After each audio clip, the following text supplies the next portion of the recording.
한 주간의 IT 이슈를 모아 되짚어보고 시청자에게 소개하는 IT 뉴스의 창, 뉴스 트래킹 이장혁입니다. 연평도 사건에 이어 우리군의 사격훈련에 대해 전쟁까지 불사하겠다는 북한의 강경 발언에 한반도 긴장 상황이 고조되고 있습니다. 국민들은 불안한 마음으로 하루하루를 긴장 속에서 살고 계실 텐데요. 이럴 때일수록 마음을 다잡고 상황을 예의주시하며 관련 뉴스에 귀를 기울이는 게 여느 때보다 중요할 것 같습니다. 지금이야말로 우리가 일궈놓은 한반도 평화 쉽게 무너지지 않도록 국민 모두가 단합해야 할 때가 아닌가 싶습니다. 이번 주 주요 뉴스부터 시작하겠습니다. 5,000원짜리 통큰 치킨을 출시해 화제를 불러일으켰던 롯데마트가 이번엔 PC 제조업체 모뉴엘과 손잡고 29만원짜리 넷북을 내놓아 4시간 만에 전량 매진됐다고 합니다.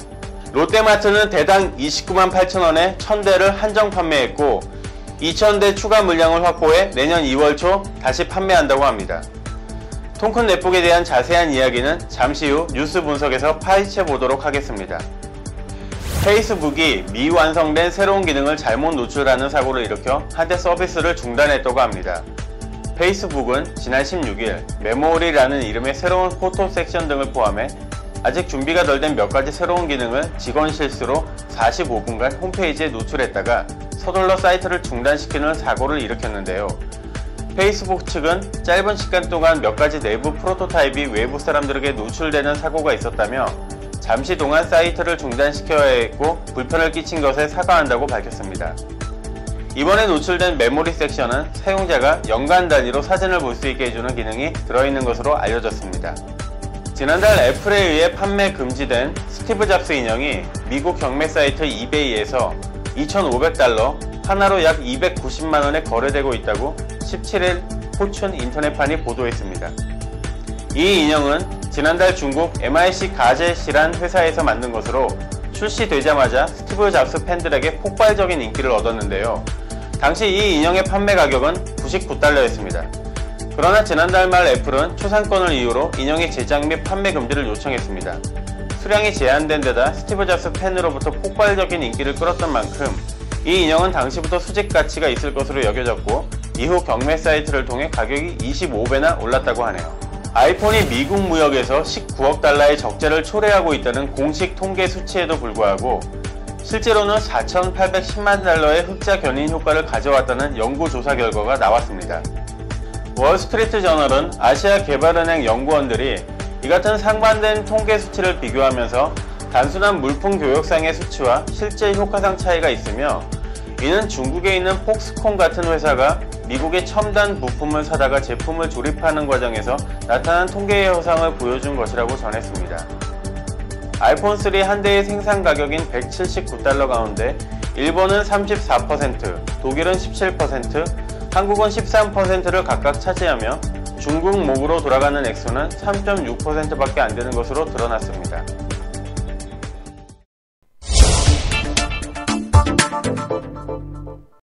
$5,000원짜리 닭 한 마리 때문에 한동안 시끌벅적했던 통큰 치킨이 지난주 판매가 중단된 데 이어 롯데마트의 통큰 시리즈 통큰 넷북이 출시되면서 다시 한번 화제가 되고 있습니다. 통상 시장에서 30~40만원대에 판매되던 넷북이 20만원 후반대에 출시되어 소비자들에게 큰 호응을 받고 있지만 관련 업계에서는 치킨만큼의 파괴력은 없을 것으로 보고 있다고 하는데요. 저렴한 가격에 출시된 것은 맞지만 결코 가격 파괴 수준은 아니라는 반응입니다. 지디넷 코리아 봉성찬 기자를 모시고 통큰 넷북에 대해 자세한 이야기를 나눠보겠습니다. 네, 안녕하세요. 안녕하세요. 통큰 치킨에 이어 통큰 넷북이 화제가 되고 있는데요. 자세한 내용을 좀 부탁드릴게요. 그러니까 통큰 치킨에 대한 논란은 많이 알고 계실 거라고 생각을 합니다. 이제 뭐 뉴스상에서 워낙에 많이 했고요. 또 뭐 불티나게 팔려 나갔지 않습니까? 그러다가 이제 롯데마트에서 이 치킨에 대해서 이제 너무 저가로 판매해서 이제 주변의 중국 상인들이 이제 뭐 치킨을 뭐 너무 이렇게 가격 파괴 아니냐 이래가지고 이제 판매를 중단했고 그 다음날 마침 공교롭게 이제 넷북이 29만 8천원이라는 아주 저렴한 가격에 롯데마트에서 판매가 된 거죠. 이제 이게 통큰 넷북이라는 이름을 처음부터 이렇게 내는 건 아닌데 이제 언론사에서 이제 롯데마트가 또 저렴한 걸 내놨으니 이제 통큰 넷북이다 이렇게 해갖고 이제 또 굉장히 많은 사람들이 알게 되는 겁니다. 알려진 대로 이때 중소기업인 이제 모뉴엘이라는 PC 업체하고요. 이제 같이 손을 잡고 기획한 상품이고요. 넷북인데 약간 CPU는 좀 한 단계 아래급의 이제 넷북 장착했다고 해서 조금 약간의 논란이 되기도 했었습니다. 통큰 넷북이 29만 8천 원에 판매되고 있는 걸로 알고 있는데요. 이게 저렴한 가격은 맞지만 가격 파괴 수준은 아니라고 하는데요. 이에 대해서 어떻게 생각하세요?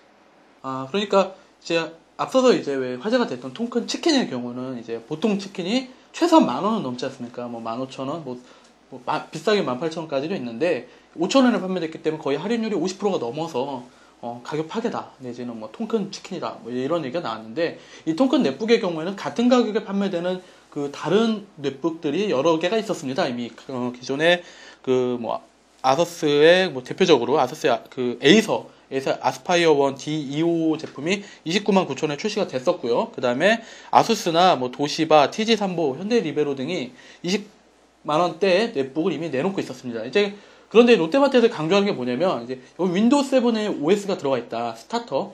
윈도우 7 스타터가 들어가 있음에도 불구하고 이렇게 저렴하다라고 얘기를 했는데, 실제로는 이 통큰 넷북에 들어가 있는 CPU는 앞서서 제가 열거한 넷북에 있는 CPU보다는 한 단계 아래 CPU가 탑재가 되어 있고요. 때문에 좀 배터리 소모가 굉장히 많습니다. 거기에다가 이 넷북의 3셀 배터리라고 해서 이제 배터리가 크기가 제일 작은 게 들어가 있거든요. 그래서 무게는 굉장히 가벼운데 배터리는 한 2시간 정도 채 못 가는 걸로 이제 사본 사람들 후기에 의하면 그런 것 같죠. 그러니까 실제로는 굉장히 저렴하게 나온 것 같지만 이 IT 제품들이 원가라는 게 있다 보니까 굉장히 아주 통이 크게 저렴하다 이렇게 말하기는 좀 어렵지 않나 이런 생각이 듭니다. 네, 그렇군요. 통큰 넷북에 대해서 지디넷 봉성찬 기자와 함께 이야기를 나눠봤습니다. 네, 봉성찬 기자 감사합니다.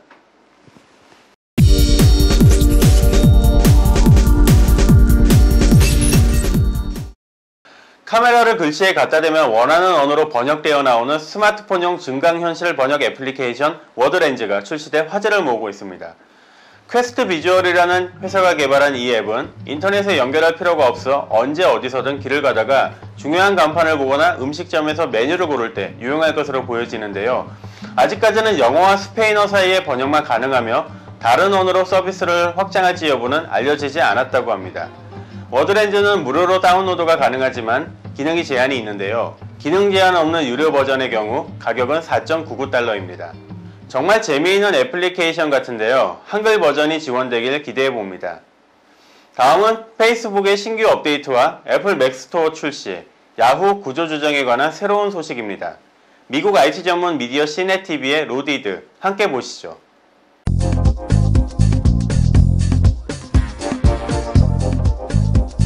Facebook went down briefly on Thursday, but the site came back up with a few redesigns. The site now has photo tag suggestion feature, the one that we've discussed here before. It also has new photo layouts and a few other graphical changes. If you don't see them, you will soon. The Apple Mac Store will be open for business on Thursday, January 6th. This brings the iPhone App Store to the Mac, letting you run your apps on your computer. It will be available in 90 countries at launch. Yahoo is going through a pretty significant round of layoffs. Unfortunately, this means that several Yahoo services will be shut down as a result. Daring Fireball reports that the bookmarking service Delicious could be just one of many Yahoo casualties. So where am I going to save my recipes then? I guess I'll move them to Evernote, but I will shed a crocodile tear for Delicious, for what it's worth. Meanwhile, Google is increasingly in hot water in the European Union. The EU is said to be increasing its inspection of Google's practices based on complaints from Germany.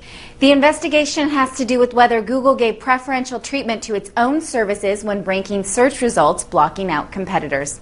Google Maps for mobile on Android has a few new goodies. First off, they come in 3D. You can also navigate them with lots of cool multi-touch gestures, and they work in offline mode. This means that the maps will cache when you lose your connection and you can still use them. You do need a connection to start the guidance, but if you lose your connection along the way, the map will help you keep easing on down the road. Android users, to get these features, get Google Maps for Mobile 5.0 in the Android marketplace.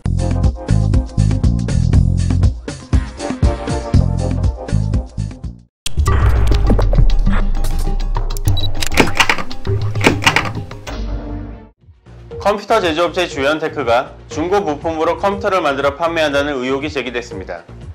지난 7일 오전 11시 주연테크를 고발한다는 기자회견이 열렸는데요.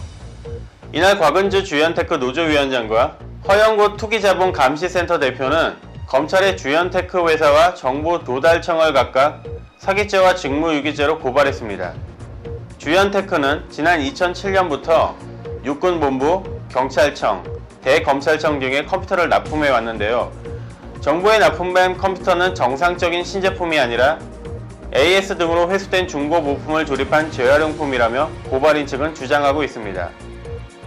주연테크 노동조합은 정부의 납품업체 담당관청인 조달청에 2차례에 걸쳐 철저한 진상조사와 시정을 요구했지만 조달청은 단순 의혹이라 감사할 수 없다며 난감하다는 입장을 밝혔고 감사원과 국민신문고도 마찬가지였다고 합니다. 검찰 관계자는 주연테크가 중고 부품을 새 컴퓨터에 사용해왔다는 내용의 고발장을 접수받았고 서울 마포경찰서가 검찰의 지휘를 받아 관련 고발 내용을 수사 중이라는 입장을 밝혔습니다. 아직 수사 결과가 나오지는 않았지만 정부 조달품에 이런 의혹이 있다는 점은 상당히 우려가 되는데요. 정확한 수사를 기대하겠습니다. 다음 시간에 좀 더 알찬 소식으로 찾아뵙겠습니다. 지금까지 뉴스 트래킹 이장혁이었습니다.